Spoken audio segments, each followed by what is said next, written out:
నా పేరు ఎన్వై అశోక్. మాదిగా నేను దండోర కళామండలి జాతీయ అధ్యక్షుడు. 30 సంవత్సరాలుగా నా గోసి గొంగడి ప్రజలతో కృష్ణమాదిగన్న గారు ఏపీ అడుగులు జరుగుతున్నటువంటి నేను ఈరోజు కుబ్బుల్లాపూర్ కుక్కపల్లి జరుగుతున్నటువంటి వృద్ధులు విద్యార్థులు ఆసరా పెన్షన్ల సదస్సుకు గౌరవ మంత్రి కృష్ణమాదిగన్న చేశాను.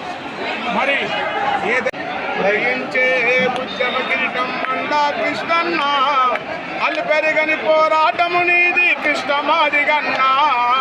ఉదయించే ఉద్యమ కిరీటం మందా కృష్ణన్న, అల్లు పెరగని పోరాటము నీది కృష్ణమాదిగన్న. ఉదయించే ఉద్యమ కృష్ణం మందా కృష్ణన్న, అల్లు పెరగని పోరాటము నీది కృష్ణమాదిగన్న. ఉదయించే ఉద్యమ కిరీటం మందా కృష్ణన్న, అల్లు పెరగని పోరాటము నీది కృష్ణమాదిగన్న.